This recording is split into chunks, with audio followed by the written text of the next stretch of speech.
오늘의 말씀은 민수기 11장 16절부터 35절까지 말씀입니다. 여호와께서 모세에게 이르시되 이스라엘 노인 중에 내가 알기로 백성의 장로와 지도자가 될 만한 자 70명을 모아 내게 데리고 와 회막에 이르러 거기서 너와 함께 서게 하라. 내가 강림하여 거기서 너와 말하고 내게 임한 영을 그들에게도 임하게 하리니 그들이 너와 함께 백성의 짐을 담당하고 너 혼자 담당하지 아니하리라. 또 백성에게 이르기를 너희의 몸을 거룩히 하여 내일 고기 먹기를 기다리라. 너희가 울며 이르기를 누가 우리에게 고기를 주어 먹게 하랴. 애굽에 있을 때가 우리에게 좋았다 하는 말이 여호와께 들렸으므로 여호와께서 너희에게 고기를 주어 먹게 하실 것이라. 하루나 이틀이나 닷새나 열흘이나 20알만 먹을 뿐 아니라 냄새도 싫어하기까지 한 달 동안 먹게 하시리니 이는 너희가 너희 중에 계시는 여호와를 멸시하고 그 앞에서 울며 이르기를 우리가 어찌하여 애굽에서 나왔던가 함이라 하라. 모세가 이르되 나와 함께 있는 이 백성의 보행자가 60만 명이온데 주의 말씀이 한 달 동안 고기를 주어 먹게 하겠다 하시오니 그들을 위하여 양떼와 소떼를 잡은들 조카오며 바다의 모든 고기를 모은들 조카오리이까. 여호와께서 모세에게 이르시되 여호와의 손이 짧으냐 내가 이제 내 말이 내게 응하는 여부를 보리라. 모세가 나가서 여호와의 말씀을 백성에게 알리고 백성의 장로 70인을 모아 장막에 둘러 세우매 여호와께서 구름 가운데 강림하사 모세에게 말씀하시고 그에게 임한 영을 70 장로에게도 임하게 하시니 영이 임하신 때에 그들이 예언을 하다가 다시는 하지 아니하였더라. 그 기명된 자 중 엘닷이라 하는 자와 메닷이라 하는 자 두 사람이 진영에 머물고 장막에 나아가지 아니하였으나 그들에게도 영이 임하였으므로 진영에서 예언한지라. 한 소년이 달려와서 모세에게 전하여 이르되 엘닷과 메닷이 진중에서 예언하나이다 하매 택한 자 중 한 사람 곧 모세를 섬기는 눈의 아들 여호수아가 말하여 이르되 내 주 모세여 그들을 말리소서. 모세가 그에게 이르되 내가 나를 두고 시기하느냐. 여호와께서 그의 영을 그의 모든 백성에게 주사 다 선지자가 되게 하시기를 원하노라. 모세와 이스라엘 장로들이 진중으로 돌아왔더라. 바람이 여호와에게서 나와 바다에서부터 메추라기를 몰아 진영 곁 이쪽 저쪽 곧 진영 사방으로 각기 하룻길 되는 지면 위 2규빗쯤에 내리게 한지라. 백성이 일어나 그날 종일 종야와 그 이튿날 종일토록 메추라기를 모으니 적게 모은 자도 10호멜이라. 그들이 자기들을 위하여 진영 사면에 펴 두었더라. 고기가 아직 이 사이에 있어 씹히기 전에 여호와께서 백성에게 대하여 진노하사 심히 큰 재앙으로 치셨으므로 그곳 이름을 기브롯 핫다와라 불렀으니 욕심을 낸 백성을 거기 장사함이었더라. 백성이 기브롯 핫다와에서 행진하여 하세롯에 이르러 거기 거하니라. 네, 어제에 이어서 이제 우리가 이스라엘 백성들의 그 불평과 원망에 대해 하나님께서 어떻게 처방을 하시고 또 어떤 결과가 나왔는지를 함께 살펴보겠습니다. 자, 하나님께서는 모세에게 이렇게 명하시죠.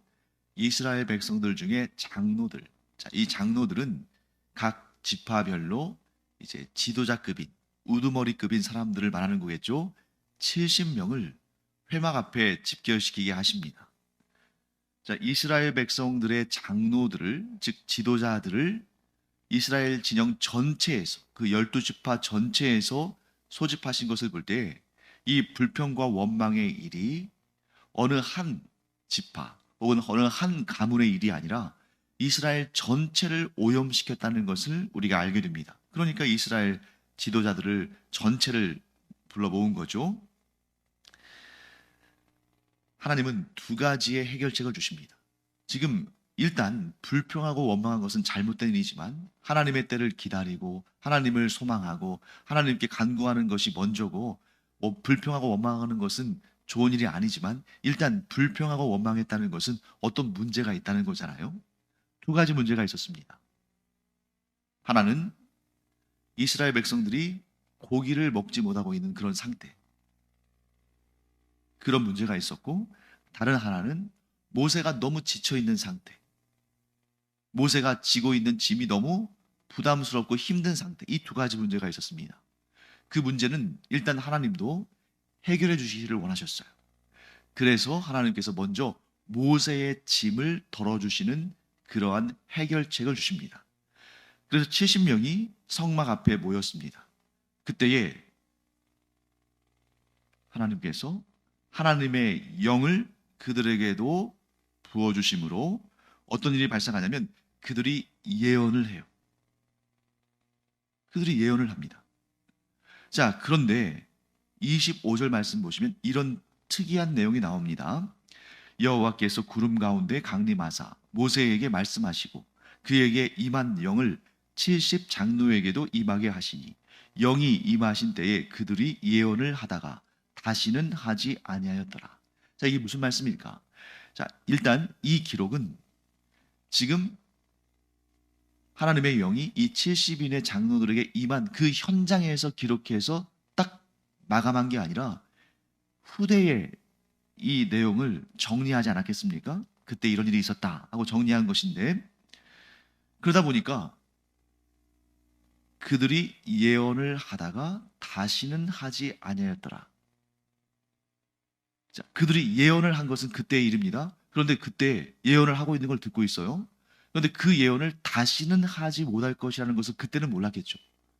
그런데 후에 정리를 하고 보니까 그날 그 70인의 장로들이 하나님의 영으로 인해서 감동이 돼서 그들이 하나님 말씀을 전하는 그런 예언을 했는데 그때 한 번 하고 그 후로는 안 하더라. 이렇게 정리가 된 거죠. 자, 왜 그랬을까요? 하나님의 영, 즉 모세에게 임한 하나님의 영이 그 70인의 장로들에게도 임했는데, 그래서 그들도 하나님의 뜻을 전하는 예언을 했는데, 모세처럼 예언을 했는데 그 후로는 안 했다는 거예요. 일회적이었다는 거죠. 왜 그랬을까요? 하나님께서 모세의 권위를 지켜주신 것입니다. 자, 만일 이 70인의 장로가 그 성막 앞에서 여호와의 영을 받아서 예언을 하고 그들이 하나님의 택함 받은 자들이라는 것을 증거했어요. 예언을 통해서. 그런데 그 후로도 계속해서 예언을 했다고 생각해 보세요. 그러면 그들이 어떻게 됩니까? 그런 예언의 영, 즉 하나님의 영을 통해서 예언을 하지 못한 자들 가운데서도, 예를 들면 고라와 같은 사람들은 시시때때로 막 그 모세를 대적하고 그런 사람들이 많이 생겼는데, 이렇게 수시로 하나님의 영에 의해서 예언하는 사람들이 70명. 그렇게 된다면 모세의 리더십에 상당한 타격이 있었을 겁니다. 그래서 하나님께서 모세를 돕는 이스라엘의 지도자들임을 이 예언의 은사를 통해서, 하나님의 영을 통한 이 예언을 통해서 그들 스스로도 또 이스라엘 백성들도 알게끔 하시고, 그래서 그들을 세워주신 거죠. 하지만 그 이후로는 그들이 예언을 하지 못하게 하심으로 하나님과 연결되는 창구가 모세를 통해서, 이 단일 창구로 하나님께서 모세를 통해서 역사하신다는 것을 그들도 알고 이스라엘 백성들도 알고, 즉 하나님께서 모세의 리더십을 지켜주신 거죠. 그래야 이스라엘의 질서가 무너지지 않고 그 광야의 여정을 계속할 수 있었기 때문이죠.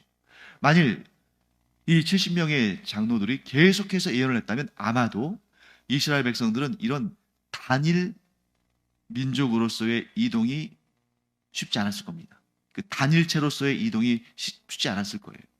어떻게 됐을까요? 12지파가 제각각 나눠졌거나, 혹은 이 70명의 장로의 수대로 70개로 나눠질 수도 있는 거죠. 왜? 저마다 나도 모세와 같은 하나님의 택함 받은 사람이야. 나도 모세와 똑같이 하나님의 영을 받아서 예언하는 사람이야 하면서 그들이 서로 분열되고 갈라지고 결국 하나님의 계획이 무산될 수도 있는 것이죠. 그래서 하나님께서 모세의 리더십을 이러한 방식을 통해서 지켜주셨습니다. 그러면서 동시에 70명의 지도자들이 세워져서 그들이 모세의 짐을 분담할 수 있도록 하신 것이죠. 자, 그런데 또 거기에 재밌는 사건 하나가 등장합니다. 26절 말씀에 그 기명된 자 중 엘닷이라 하는 자와 메닷이라 하는 자 두 사람이 진영에 머물고 장막에 나아가지 아니하였으나. 자, 기명된 자가 누구겠어요? 그 70인의 장로들이겠죠. 그런데 그 중에 엘닷과 메닷이 자신의 진영 안에 머물고 성막으로 나가지 않은 겁니다. 자, 여기서 좀 난해한 문제가 하나 나와요.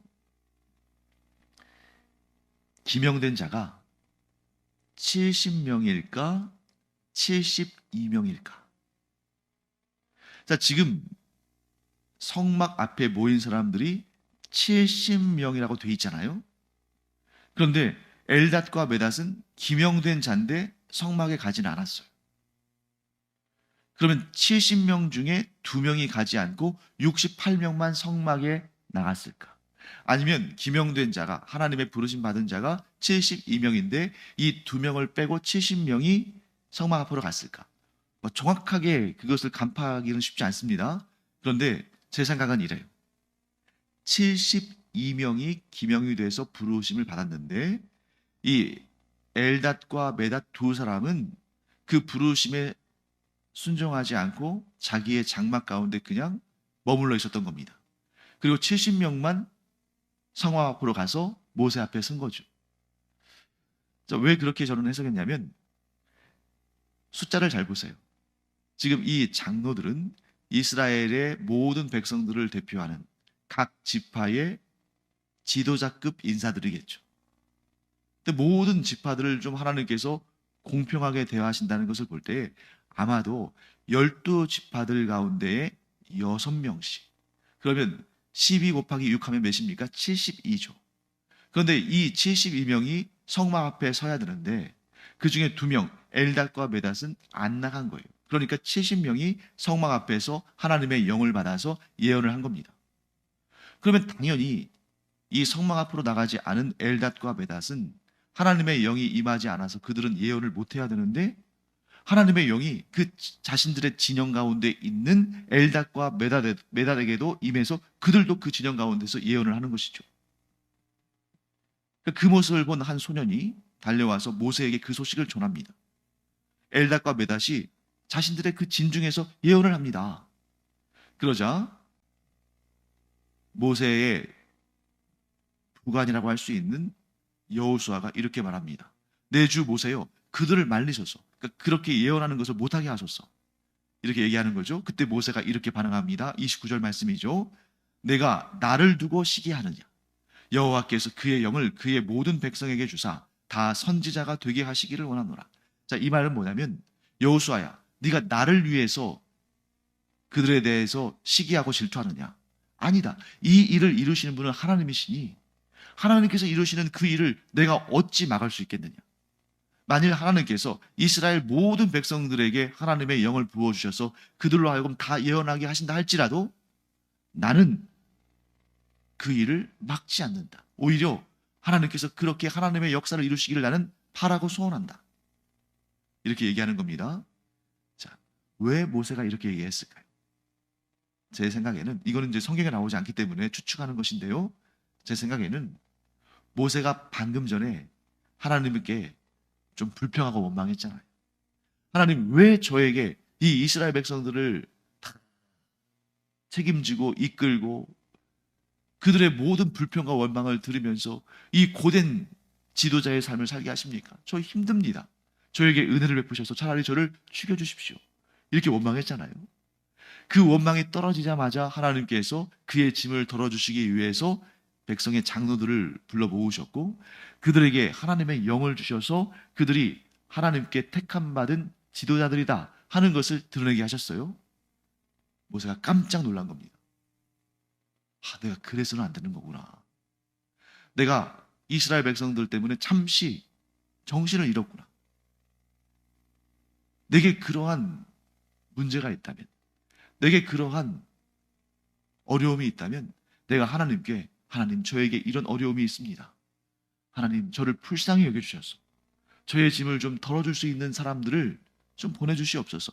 이렇게 기도했다면 하나님께서 얼마든지 그 일에 응답하셨을 텐데, 그 기도에 응답하셨을 텐데, 내가 섣불리 불평하고 원망했더니 하나님께서 이렇게 지도자들을 세우셨지만 또 한편으로는 이 진영 가운데에서, 즉 그 성막으로 오지 않은 그 사람들 가운데서도 이렇게 두 명이 예언을 하는 것을 보면서 이것이 사람의 능력이 아니라 하나님께로부터 오는 것이구나. 하나님께서는 하지 못하실 일이 없으시구나. 이 성막 앞에 있지 않고 진영 가운데 있는데도 그들이 하나님의 영을 받자 예언을 하는 그러한 능력을 얻은 것처럼 하나님께서 뜻하시면 못하시는 일이 없구나. 그러니 내가 어떻게 하나님의 행하시는 일들을 막을 수 있겠는가?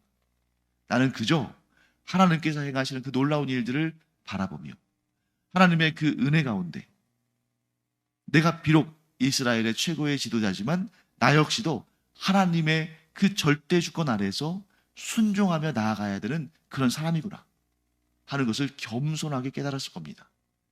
그러니까 여호수아에게 이렇게 말하는 거죠. 여호수아는 아마 이런 염려가 있었을 겁니다. 이 엘닷과 메닷이 진영 가운데서 예언을 하니까 그는 지금 모세 앞에 있지 않잖아요. 그러니까 모세 앞에 있지 않으니까 그들이 개별적으로 이제 영을 받았으니까, 그리고 개별적으로 예언을 하니까 혹시라도 그들이 모세를 대적할까봐, 혹시라도 그들이 나는 모세와 관계없이 따로 하나님의 부르심을 받았어. 저 70명의 장로들은 모세로 인해서 그러한 부르심을 받고 하나님의 영을 받고 예언했을지 모르지만 나는 모세와 관계가 없어 하면서 그들이 교만하게 모세를 대적할 수도 있다. 그런 염려를 한 거죠, 여호수아는.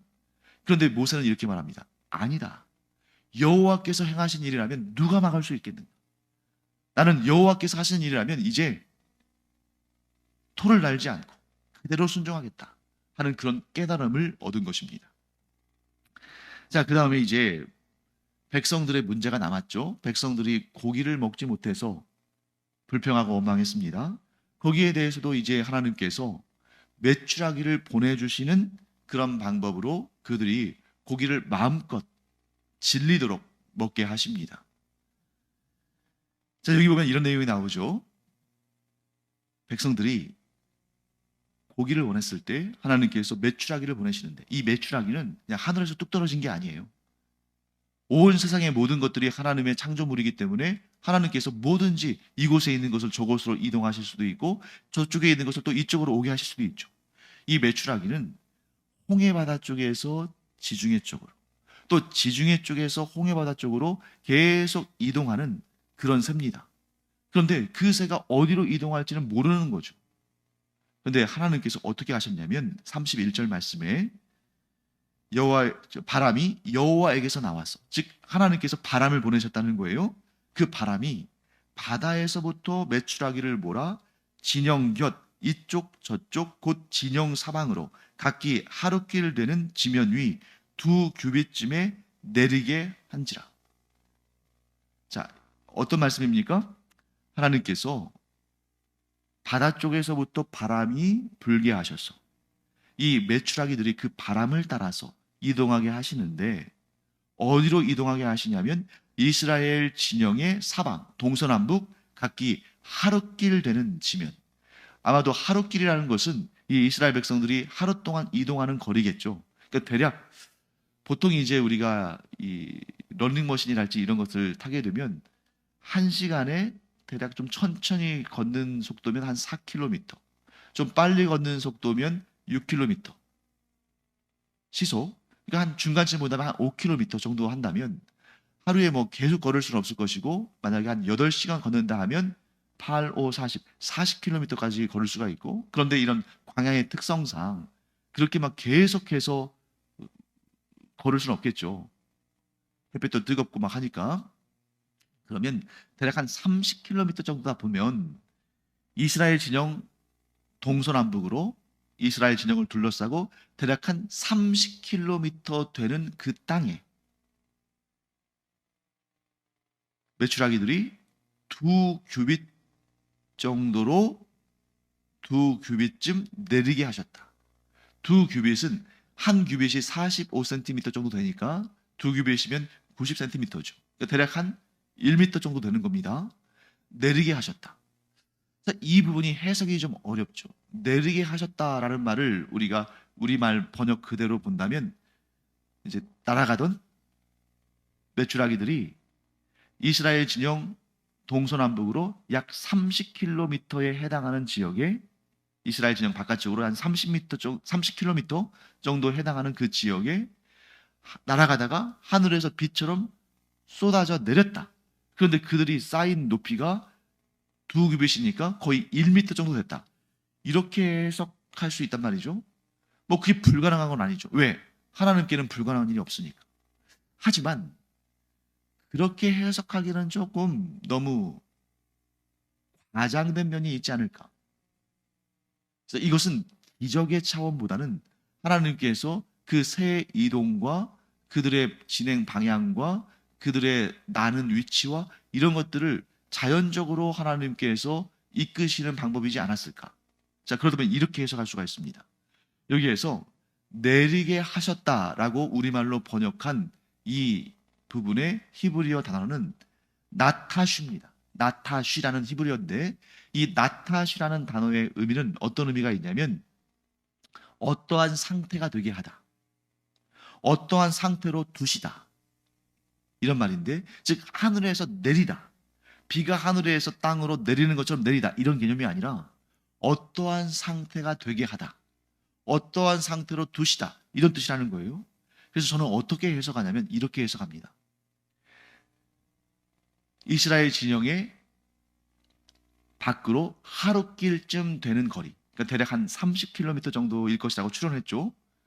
그 지역으로 하나님께서 바람을 타고 메추라기들을 보내시는데 그 메추라기들이 두 규빗 정도의 높이, 그러니까 사람의 키보다 낮은 거죠. 성인의 키보다 낮은 거죠.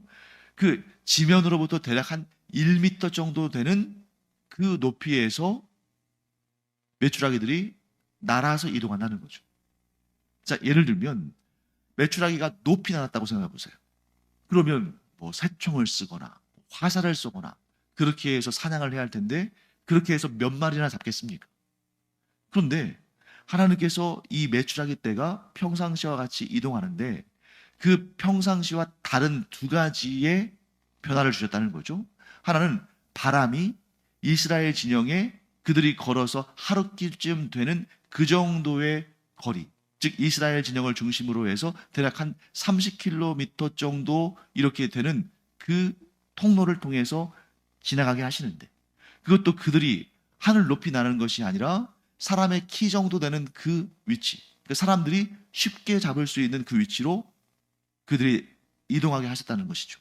그러니까 예를 들면 이런 겁니다.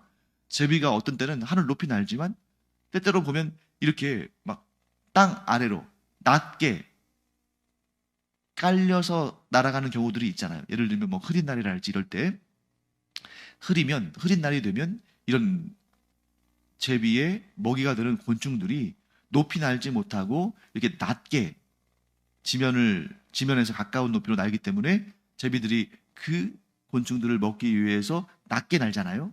그러니까 그런 방식을 통해서 하나님께서 이 메추라기들이 지면에서 두 규빗 정도, 즉 한 90cm에서 1m 정도 되는 높이로 날게 하시니까 이스라엘 백성들이 마음껏 쉽게 잡은 겁니다. 그런데 여기서 끝나지가 않죠. 34절 말씀 보시면 고기가 아직 이 사이에 있어 씹히기 전에 여호와께서 백성에게 대하여 진노하사 심히 큰 재앙으로 치셨으므로 그곳 이름을 기브롯 핫다와라 불렀으니 욕심을 낸 백성을 거기 장사함이었더라. 하나님은 은혜를 베푸시지만 동시에 죄에 대한 징계도 분명히 하시는 분이십니다. 지금 모세가 그 무거운 짐을 홀로 지는 것 하나님께서 인정하셨어요. 그래서 이스라엘의 72명의 장로들에게 하나님의 영을 보내시고 그들로 하여금 예언케 하심으로 그들이 하나님의 택함 받은 이스라엘의 지도자들임을 알리시고 그들이 모세를 돕게 하셨습니다. 그리고 고기를 먹지 못하고 있는 그 이스라엘 백성들의 형편을 하나님께서 아시고 메추라기를 보내셔서 고기를 먹게 하셨어요. 그런데 거기서 끝나는 게 아닙니다. 거기서 끝나버리면 어떻게 돼요? 하나님의 공의가 실현되지 않는 거죠. 그래서 여기에서 많은 백성들이 하나님이 내리신 큰 재앙으로 생명을 잃었는데, 죽었는데, 이스라엘 백성들이 다 죽은 것은 아니죠. 그러니까 하나님께서 어디 그래 봐라, 너희들이 그렇게 불평하고 원망하니 내가 너희를 싹 쓸어버리겠다 하시면서 고기를 막 먹고 있는데 이스라엘 백성들을 다 죽이신 것이 아니라 그 이스라엘 백성들 가운데 그 원망과 불평을 하도록 그렇게 사람들을 선동한 그 죄의 시작점들이 있을 겁니다. 뭐 예를 들면 그 불평을 시작한 그 이방 족속들, 이방인들, 그리고 그들에게 선동돼서 오염돼서 울며 불며 여호와 하나님을 향해서 원망했던 사람들이 있을 거 아닙니까?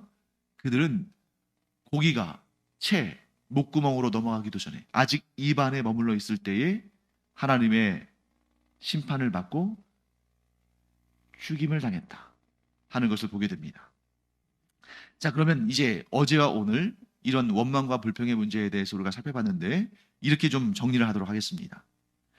불평과 원망은 우리의 삶에서 완전히 없어질 수는 없을 거예요.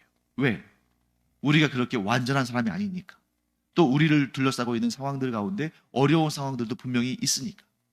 어려운 상황이 없지 않습니다. 하나님께서도 그걸 아시기 때문에 모세를 도우셨고 메추라기를 보내신 것이죠. 그러나 그 불평과 원망은 결코 하나님께서 기뻐하시는 일이 아니다. 그러므로 불평과 원망이 나오려고 할 때에 마음을 잘 다스려야 된다. 그래서 그 불평과 원망이 우리에게 습관이 되지 않도록 우리가 그런 불평과 원망이 나올 때 곧바로 마음을 다스리면서 그것이 하나님께서 기뻐하시는 일이 아니라는 것을 우리 자신 스스로에게 알려야 됩니다. 그 다음에 분명히 그 불평과 원망을 나오게 하는 그러한 어려운 환경, 여러 가지 문제들이 있을 거 아닙니까? 그런 문제들을 없는 것처럼 우리가 할 필요가 없어요. 분명히 문제가 있으니까 불평이나 원망도 있는 거잖아요. 그러면 그 문제를 놓고 하나님께 기도해야 됩니다. 어떤 기도를 해야 돼요?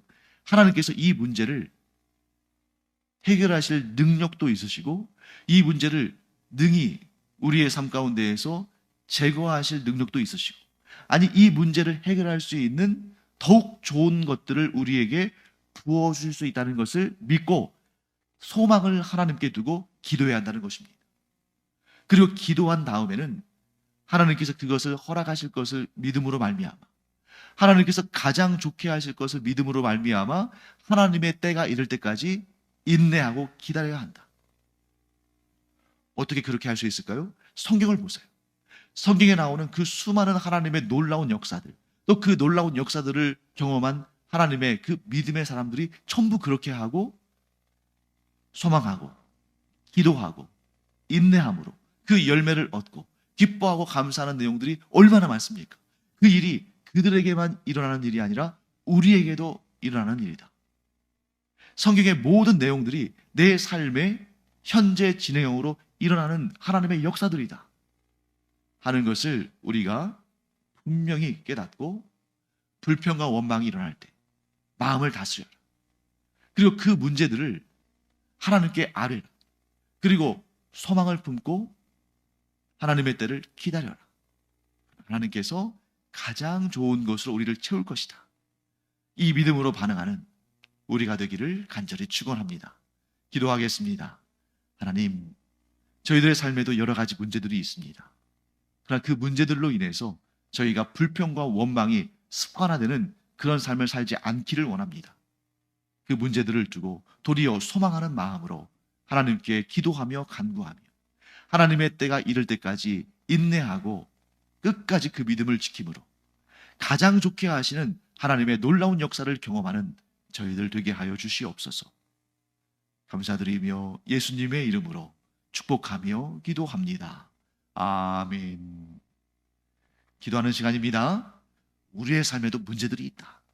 그런데 그런 문제들이 불평과 원망이 되지 않도록 즉각적으로 하나님을 바라보며 소망으로 간구함으로 기도하기 바랍니다. 그리고 기도했다면 그 기도한 것 그대로 혹은 그보다 더 좋게 하실 하나님을 우리가 믿음으로 인내하며 기다리는 그런 우리가 되기를 바랍니다. 기도하겠습니다.